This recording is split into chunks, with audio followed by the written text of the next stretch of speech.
Buenos días y muchas gracias a Rankia por la invitación. Bueno, yo iba a hablar del uso de los ETFs o porque se está convirtiendo en un instrumento tan popular y muy utilizado por muchos inversores. Me han presentado un poco lo que es DWS, es la gestora número 1 en Alemania y es bajo la marca de ETFs de DWS se llama Xtrackers. Pertenece DWS al Deutsche Bank, es el mayor accionista y cotiza en bolsa. Y somos el tercer proveedor de ETFs aquí en Europa. También tenemos ETFs, ETCs y tenemos también mercado de ETFs en Estados Unidos. ¿Vale? Dicho esto, quería daros algunas pinceladas sobre lo que son los ETFs. Yo creo que la gente ya tiene ese conocimiento, no quiero tampoco aburrirme, pero yo me encuentro siempre con la típica pregunta: oye, yo es que no sé nada de economía, yo es que nunca he invertido, ¿qué puedo hacer? Y la gente se siente abrumada a la hora de invertir o cómo utilizar sus ahorros. Y se creen que esto es como cuando quieres cogerte un avión. Se creen que tienen que saber ser el piloto del avión, se creen que tienen que saber ser un ingeniero y cómo construir el avión, cuando lo sencillo es: decide el destino, móntate y compra el billete. Pues esto es igual, desde nuestro punto de vista, a lo que son las inversiones, y me gustaría dar alguna serie de pinceladas que no es tan complicado. ¿Qué son los ETFs? Yo creo que todo el mundo lo sabe, pero bueno, yo quería perder unos minutos. Siempre hablamos de siglas. Las siglas es la E de exchange, es decir, se negocia en una bolsa como cualquier acción. Traded es que se puede comprar desde las 9 hasta las 5:30, como cualquier acción en cualquier bolsa.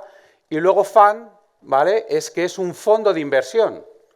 Al final es un fondo de inversión que cotiza en una bolsa. Traducido al español, pues es un fondo cotizado. Y es un híbrido, como podéis ver, entre un ETF, entre un fondo y una acción. Por eso se llama ETF. Dentro de lo que son los fondos de inversión, hay varias modalidades. Yo quería aquí resumir muy brevemente lo que es gestión activa o indexada y lo que es gestión pasiva. Desde el punto de vista de la gestión pasiva o indexada, el gestor no va a intentar batir al índice, no va a intentar batir al mercado. Su objetivo primordial es hacer un seguimiento lo más perfecto posible del índice.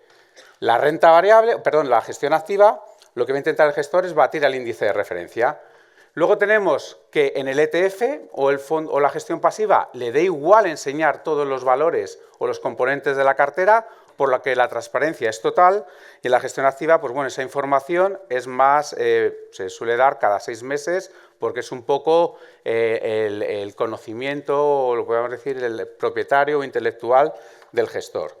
Los instrumentos más típicos de la gestión pasiva son los ETFs o fondos indexados, que luego tocaremos en detalle, y en gestión activa es el fondo tradicional.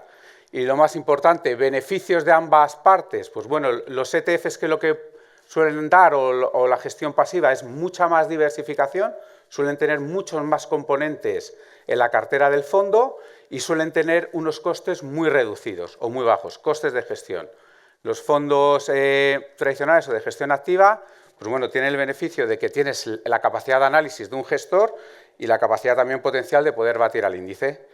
¿Y luego qué riesgos hay? Pues en la gestión pasiva tenéis que saber que si tienes el riesgo del mercado, si el mercado cae, pues ese índice o ese fondo va a reflejar lo que haga ese índice, y en la gestión activa, pues bueno, existe esa posibilidad de que pueda evitar las caídas o todo lo contrario, o pueda desviarse del índice y sus costes suelen ser más elevados.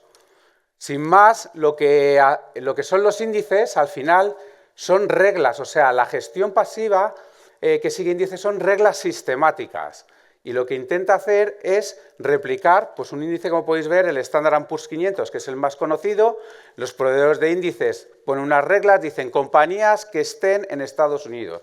Quiero las compañías más grandes, quiero que cubran todos los sectores, quiero también que tengan un mínimo de liquidez. Y al final, con esas reglas, cada trimestre o cada semestre, rebalancean y ponen unos nuevos componentes.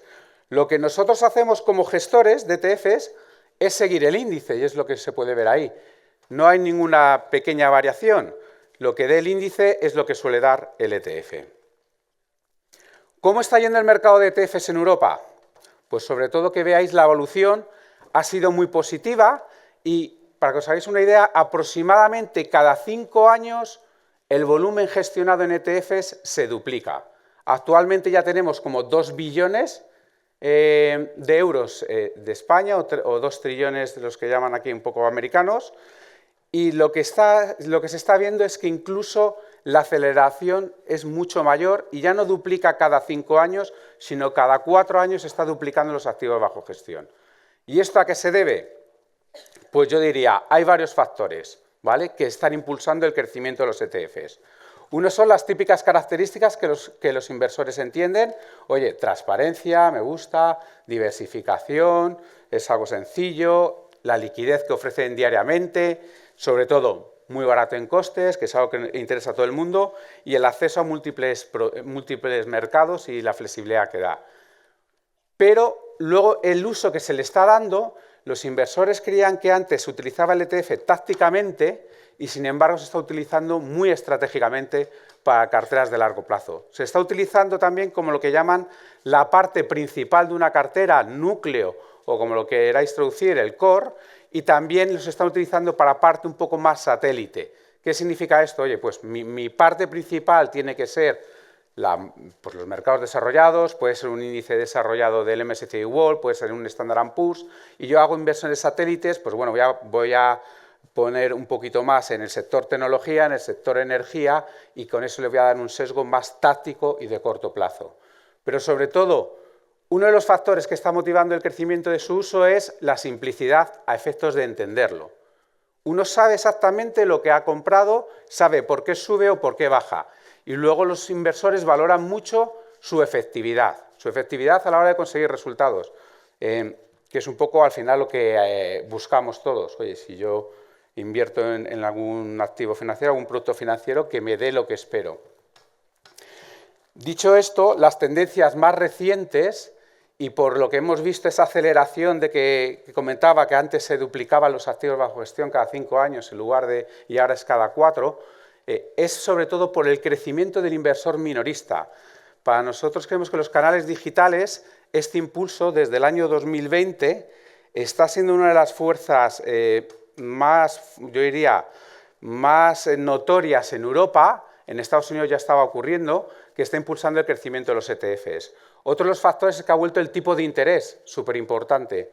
Y generalmente los ETFs se utilizaban para la renta variable, pero llevan existiendo ETFs de renta fija desde hace muchos años y cuando hay un tipo de interés, pues está siendo un boom en la demanda de ETFs de renta fija para exposición a vencimientos o de liquidez. Luego hemos tenido más el fenómeno este año en Estados Unidos, que es la incorporación de ETFs de criptoactivos, tipo el Bitcoin o Ethereum.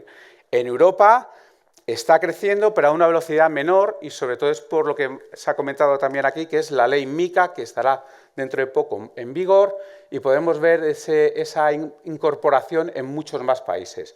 Pero sigue existiendo también esa demanda por ETFs de criptoactivos. Y luego, pues algo que lleva ya siendo cada vez más popular, de esas inversiones satélites que comentaba, la inversión temática, y recientemente, sobre todo en Estados Unidos, los gestores activos están sacando ETFs de gestión activa o incluso transformando sus fondos tradicionales en formato ETF que cotice en bolsa, donde pueden tener una mayor visibilidad y acceso a clientes. Y este es un fenómeno en el que está también impulsando el crecimiento de los ETFs. Esto creo que se ha dicho anteriormente. ¿Por qué crecen los ETFs? Hablábamos. Pero la realidad es que Warren Buffett lleva muchos años recomendándolo. Y Warren Buffett es el mejor inversor, podríamos decir, activo del mundo o el que ha tenido unos resultados más extraordinarios. E incluso recomendaba su fideicomiso en el año 2013. Su fideicomiso decía para el día que no estuviese él y muriese para su mujer, que el patrimonio lo que tendría que hacer es poner un 10% en deuda a corto plazo del Tesoro americano y el 90% en un índice de Standard & Poor's 500. Esto es un poco sorprendente en alguien que siempre ha recomendado un poco o ha sido un especialista en la selección de acciones. Y esto se debe sobre todo a alguna serie de creencias que este señor, y bueno, yo creo que cada vez más gente tiene en cuenta, es una de las cosas que son importantes es diversificar las inversiones. Es verdad que si hacemos apuestas concentradas podemos tener una probabilidad de conseguir un resultado mejor, pero también peor. Y al final la diversificación ayuda a reducir el riesgo y no necesitamos, a la hora de invertir a largo plazo, ser el especialista, saber cuál es la mejor acción del mercado para poder tener unos buenos resultados a largo plazo. Lo bueno de los ETFs es que con un solo clic uno puede estar comprando las 1.400 compañías que hay en el MSCI World, que es un índice representativo de los 23 países desarrollados, o puede hacer estrategias pues en alguna otra temática, o puede ser inteligencia artificial. De una manera diversificada, con una sola posición, uno sabe exactamente las acciones que tiene y no se tiene un poco que complicar. Tienes acceso al mercado rápidamente. Otro de los factores, que parece aquí un poco que sale mal, y es súper importante, es las bajas comisiones. Las comisiones es lo único que sabemos cuando invertimos. No tenemos ni idea de lo que nos va a dar los mercados. Y las comisiones son esenciales. Muy poca gente las mira. Todo el mundo, cuando va al supermercado, compara este precio, este producto contra el otro y qué precio tiene. Todo el mundo que se quiera comprar un billete de tren para ir de Madrid a Barcelona, mira cuánto cuesta con esta compañía versus la otra. Pero cuando invierten es que no lo miran. ¿Y por qué no lo miran? Pues bueno, es un tema ya para escribir a lo mejor un libro, pero las comisiones es algo que es muy importante en la rentabilidad a largo plazo y sobre todo por un efecto que llaman la capitalización compuesta. O sea, no es lo mismo, aquí poníamos ejemplos de rentabilidades de un inversor que ponga 10.000 euros a 20 años, lo que pueda conseguir, desde aquí se ha salido un poquito mal, a 20 años, lo que pueda conseguir al 6 respecto al 8%. La diferencia no es sobre todo un poco por lo que llaman la capitalización compuesta. No penséis que 10.000 euros al 6% son 600 euros todos los años en un plazo de 10 años y lo multiplicáis, sino esos 600 euros que ganáis lo volvéis a reinvertir a ese tipo de interés. Y conforme sea más alto, la diferencia es mayor. No despreciéis un 1% de diferencia en gastos, porque a medio y largo plazo hace bastante. Y lo que poníamos aquí un poco, que no sea un lastre. ¿Por qué Warren Buffett decía, para alguien que a lo mejor no tenga esas habilidades, cómprate un fondo diversificado, indexado de bajo coste? Pues por un motivo, porque las inversiones es un juego de suma cero. Y me explico. O sea, en un juego de suma cero, lo que gana uno, lo pierde el otro. La suma de los dos es igual a cero. Es como cuando juegas al póker o como cuando inviertes en productos derivados, en un futuro o en una opción. En el mercado, para que os hagáis una idea, lo que hace un poco en el largo plazo, lo que hace, por ejemplo, una bolsa americana, el Standard & Poor's 500, refleja esas 500 compañías y el comportamiento de esas compañías es el reflejo de lo que hacen todos los agentes. Hay algunos que lo van a hacer mejor que ese índice y hay otros que lo van a hacer peor. Y hay otros que a lo mejor ni se mueven. Pero al final es una distribución de todos los rendimientos. Hay gente que tiene éxito y gente que no tiene éxito. Y dentro de esos resultados hay que restar las comisiones que uno soporta. Comisiones de gestión, comisiones de brokeraje, comisiones de custodia. Y eso es lo que te puede dar ese resultado al final. Entonces, las comisiones al final hace, o tu rentabilidad, que después de comisiones, hace que en muy pocos casos haya gente que pueda batir al mercado. Si no hubiese costes de transacción, no hubiese comisiones, podrías tener ese caso, pero no es así el mundo. Por eso, desde un punto de vista de comportamiento respecto a un índice, no quiero decir con el juego de suma cero es que lo que uno gana el otro pierda cero, sino respecto a lo que haga el mercado, que es un poco como nos tenemos que medir. Si el mercado sube un 10 y tú subes un 8, no has hecho bien tu trabajo. No has conseguido unos buenos resultados, te lo tienes que preguntar. Otro tema que es común, pues bueno, podemos decidir nosotros elegir las acciones, si tenemos las capacidades, elegir los bonos, lo que queramos. Pero cuando un poco miramos lo que hacen los fondos de gestión activa versus los fondos de gestión pasiva, aquí tenemos un poco un informe o el estudio que hace Morningstar. Morningstar semestralmente llama lo que es el barómetro de la gestión de fondos pasivas versus activas. Y entonces lo que hace es comparar peras con peras, como se suele decir. Es decir, cojo un fondo todos los fondos de renta variable europea de gestión activa y los comparo contra todos los fondos pasivos, que sean ETFs o fondos indexados de gestión pasiva. Y mira qué porcentaje lo han hecho mejor que en un estilo respecto al otro. A corto plazo, pues bueno, puedes encontrar fondos que lo puedan hacer bien. A 3 años, también. Y a 5 y a 10. Pero conforme hay más plazo, más horizonte, resulta, o esto es estadística pura, en los fondos europeos, que hay pocos fondos activos que baten a la media de todos los fondos pasivos, ¿vale? Y todo esto está un poco ponderado por los activos bajo gestión de cada fondo activo o ETF.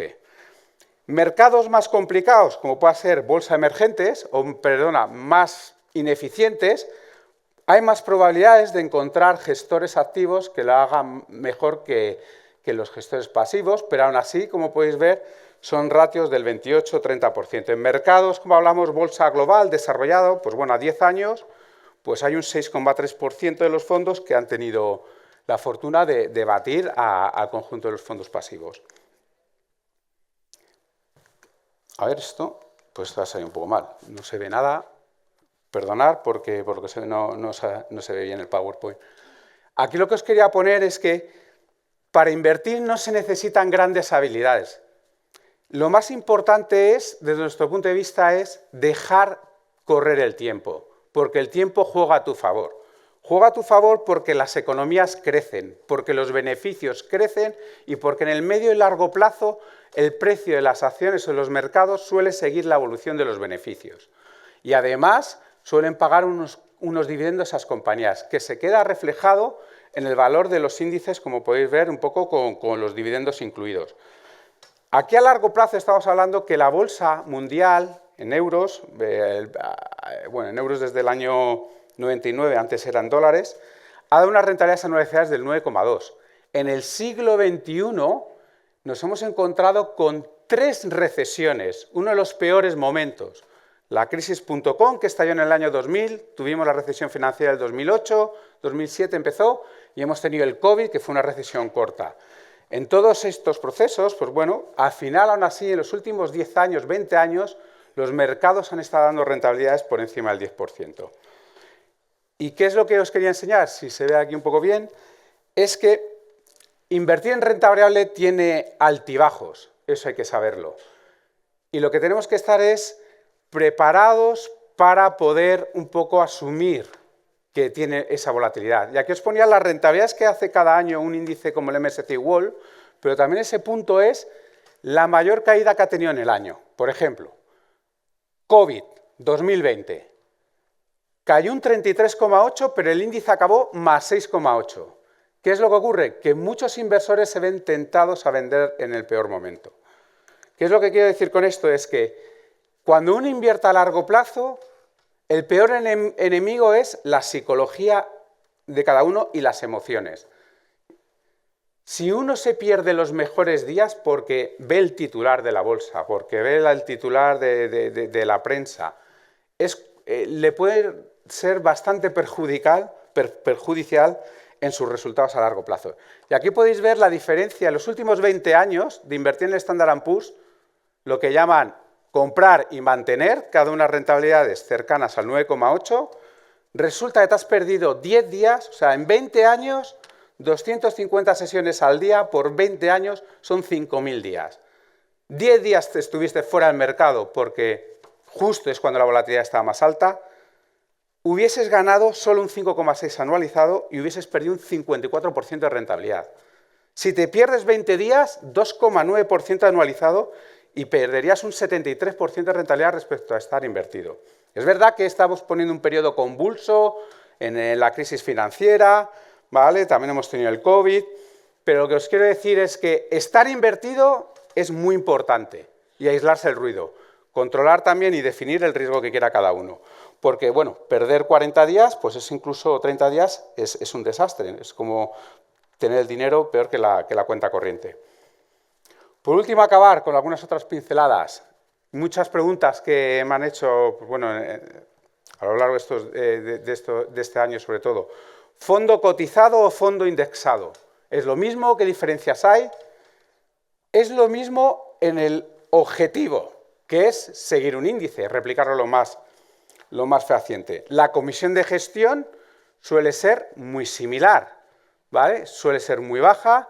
En el fondo indexado, pues sí que puede haber clases del fondo que puedan tratar mejor si es un inversor con mucho más dinero institucional versus minorista, y en el ETF eso es todo lo mismo. Eso es uno de los factores que hizo que el ETF creciese en estos años, es lo que llaman un poco la democratización de las inversiones. Como cotiza en una bolsa, todo el mundo lo puede adquirir. Anteriormente, el fondo de inversión, si tú tenías un montón de dinero, pues comprabas el fondo con las comisiones más baratas, pero el ETF lo que permitió es que con 300 euros pudieses comprar el fondo más barato de comisiones. Entonces, en ese lado sería igual. La negociación sí que cambia, ahí sí que cambia, ¿vale? En el fondo indexado, pues sí que es una vez al día, hay una hora de corte antes de mandar la orden y saldrás a un precio, comprarás a un precio desconocido que lo sabrás al día siguiente. En el ETF, como he dicho, es diario, en cualquier momento puedes comprar de 9 a 5 y media. Y luego está la disponibilidad del fondo hasta que liquida, pues suele tardar un par de días o 3. En el ETF, pues bueno, tú puedes vender el ETF del S&P 500 y a la vez pues comprar el ETF de renta fija corporativa en el mismo día, no tienes que estar esperando. Y sí que luego hay otra diferencia fiscal más puntual que es aquí en España, que es la traspasabilidad que pueda tener el indexado, fondo indexado versus el ETF que no la tiene. Y luego veréis que subyacentes hay muy pocos tipos de índices que siguen los fondos indexados y los ETFs tienen muchísimos índices. Hay mucha más variedad porque tiene muchas más economías de escala a la hora de hacerlo. ¿Qué es lo que os quería enseñar aquí? Por ejemplo, renta variable americana, se ve un poco mal, pero ¿cuál es la diferencia de rentabilidad de un ETF respecto al índice, respecto a un fondo indexado, respecto al mismo índice? Y puedes ver ahí un poco la diferencia en el que el ETF, aunque pueda tener unas comisiones superiores de un 0,15 versus un fondo indexado al 0,10, consigue batir al índice y dar un 3,81 en 5 años versus un indexado que no. ¿Y esto por qué es? Porque tiene una serie de ventajas a la hora de poder tributar o tener sobre las retenciones de los dividendos de las acciones americanas. Y el ETF tiene esa ventaja que no lo pueda tener el indexado, que pueda ser de réplica física. Dicho esto, en Xtracker tenemos más de 300 ETFs a disponibilidad de los inversores. Nosotros lo vemos como ser el supermercado financiero. ¿Quieres buscar algo? Aquí lo encontrarás. Tenemos desde mercado monetario, renta fija de todo tipo, que está siendo muy demandada, renta variable o incluso, pues bueno, ya para diversificar desde los de oro, Bitcoin, Ethereum, para inversores a lo mejor un poco de perfil más arriesgado. Y luego algo que estamos teniendo muchísimo éxito y es el producto más vendido en Europa a día de hoy, es algo que muchos inversores se han dado cuenta. Probablemente si pregunto aquí a mano alzada, ¿dónde está el tipo de interés en Europa? ¿Cuál es el tipo de interés del Banco Central Europeo? Yo creo que menos de la mitad sabría cuál es. O menos de la mitad ha podido tener ese dinero remunerado. Hemos tenido el tipo de interés al 4% en Europa hasta junio de este año, desde junio del año pasado. Hemos tenido 3 bajadas del Banco Central Europeo al 3,25, que está actualmente. ¿Qué es lo que les quiero transmitir? Que el ETF, como he dicho antes, democratiza la inversión a nivel de costes, pero también el acceso. Que sepan ustedes que el Banco Central Europeo ofrece a día un tipo de interés a todos los bancos. Ustedes cuando tienen el dinero en la cuenta corriente, el banco hace 2 cosas. Una, lo invierto en bonos, lo dejo en el Banco Central Europeo, que me paga a día de hoy un 3,25, este está al 4 hace unos meses, o se lo presto a otro ciudadano o a otra empresa y en el que le cobro un diferencial. Lo que les quiero decir es que ustedes pueden acceder a ese tipo de interés que paga el Banco Central Europeo, que ahora está al 3,25 TAE, aproximadamente, unos pipillos arriba o abajo, sin tener que moverse su banco. Es un poco lo que llama un ETF de mercado monetario. Es buscarlo, cotiza en una bolsa y ya está. Puedes comprarlo en cualquier banco. Y esto es como un ETF monetario que te va a dar esa rentabilidad ligada al tipo del BCE, al que puedan conseguir a día los bancos financieros, las entidades financieras con el BCE. Y por último, no es, como os he dicho, no es todo renta variable, es verdad que no todo el mundo a lo mejor tiene el estómago para admitir la renta variable. Hay otro tipo de inversiones que también es la renta fija. Y si uno tiene plazo o si uno quiere planificar, tiene a día de hoy incluso ETFs de lo que llaman de vencimiento definido, a diferentes plazos, con diferentes rentabilidades, y en el que se puede construir carteras con diferentes objetivos. ¿Me quiero comprar un coche en 4 años? Pues bueno, puedo comprar un ETF que vence en el 2028. Me quiero mandar a mis hijos o lo que sea, o planificar un viaje. Hay maneras también de poder conseguir esa planificación mediante ETFs de renta fija, en lo que llaman un poco de vencimiento definido, en el que llegará un día que le van pagando intereses por el camino y llegará un día en el que venza.